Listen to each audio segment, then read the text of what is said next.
Alright, so here I am making another MCU video. Historically, MCU videos don't perform the best on this channel, but screw it. I want to make the videos I want to make. That way, you guys can trust that I'm not just doing this for views. Well, not always. So, let's talk about what we need in MCU Spider-Man 4. Before we move on, this video is brought to you by my Spider-Man show, Spider-Man Friend or Foe. The final 5 episodes are about to release on April 20th. It's honestly my passion project. Check out the trailer for the final 5 episodes in the description, and check out the rest of the series on Slightly Insulting after this video. First things first, let's be realistic here. Zendaya will be back as MJ. There's nothing we can do about that. Tom Holland and Zendaya are dating in real life, and Tom seems to have a bigger role behind the scenes in this one than he did in the last one. Plus, there are enough TikTok ship edits of the two to consider the relationship a positive one financially. Look, would I want another love interest, at least for Spider-Man 4, so we can slowly rebuild MJ and Peter's relationship? Yes, of course I would. But we need to accept that Zendaya's role in Spider-Man 4 will probably be as big as her role in Homecoming, which is basically a glorified cameo. And honestly, that's better than her being the main love interest. I'd rather she not show up in the movie, but if she does, I hope it's just a glorified cameo. So now that we accept that, let's talk about the movie itself. Everyone keeps talking about Daredevil being in MCU Spider-Man 4 over and over, and guys, didn't we just spend like 6 years complaining that Tom Holland Spider-Man kept having these forced MCU connections and that they kept taking the spotlight away from Spider-Man? We complained about Tony Stark, Nick Fury, and Doctor Strange. Mind you, Daredevil will be fucking awesome in Spider-Man 4, and I would geek out no matter what if he shows up in the movie. But honestly, why do we need him right now? Why do we even want him? Because it'll be cool? Sure, it's cool, and story-wise, sure, it makes sense.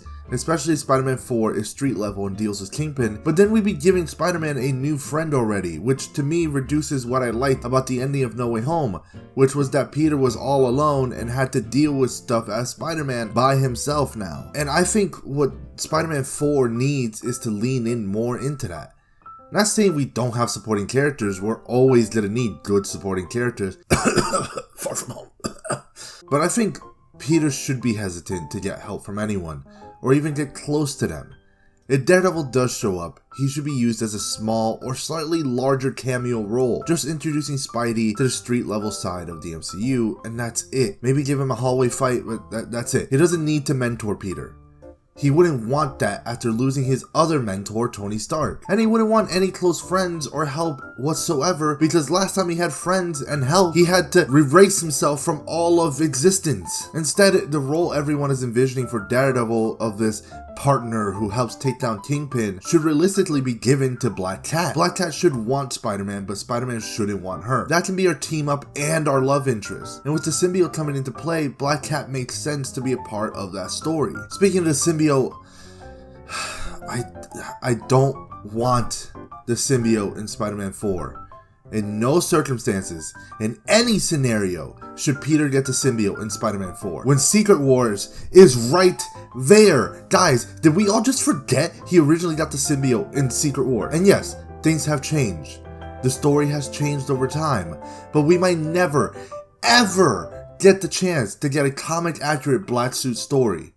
And the opportunity is right there! Now, I have no idea how it'll go from a bar in Mexico to being in Secret Wars, but for the love of God, don't give it to him in Spider-Man 4. Wait one more movie, assuming Spider-Man 4 is before Secret Wars, which probably and hopefully is, but just wait one more movie.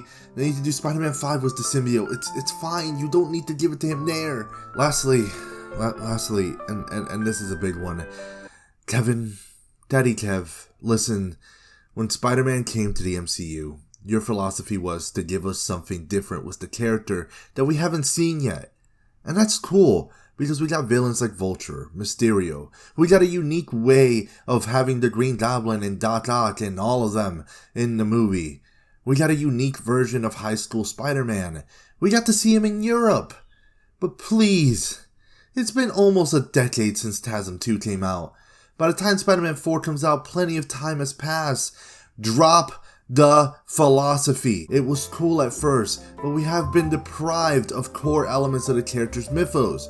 No Oscorp, no Gwen, no Harry, no Ben, nothing. It's time to drop the philosophy and just give us Spider-Man. Just give us what we want. Kevin, look, it's cool if you want to try something different. It's awesome. I love it. But please, just give us Peter Parker. Don't try to push Miles yet. Don't try to make MJ a superhero. And that's how we get the Jackpot line, because get it? She's Jackpot in the comics, so that's new and unique. Don't give us a new best friend. Don't ignore the mythos of the character. Just give us Spider-Man. Simple. Give us the heroics. Give us the grandeur. Give us something to look up to. I don't want different. I already had different. Just this once. Give us a Spider-Man to look up to. Give us the heavy-hitting fights. Give us Norman fucking Osborn, not Raimi. Give us MCU Norman. I don't care who plays him, just give him to me. There's a perfect story there for MCU Norman, where he's an up-and-coming tech company owner, but Peter himself is paranoid about him becoming the new Green Goblin, which in turn makes MCU Norman become the Green Goblin, because Peter's paranoia makes him the Green Goblin, which eventually leads to the big fight, and then we get Green Goblin and Spider-Man, both from the MCU. It's perfect. It works. Just give us Norman, but don't make him Goblin yet.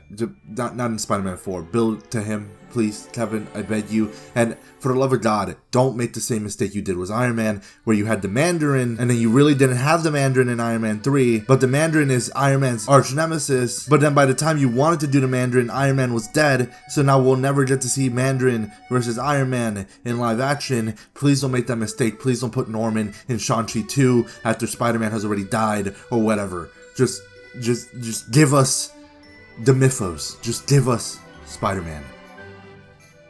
Well, that's a video. Make sure to subscribe. Let's hit 500 subs by the end of the year. And no spider fun fact this time, but I did once have an ingrown hair, and I just didn't realize, and I just thought it was acne or herpes.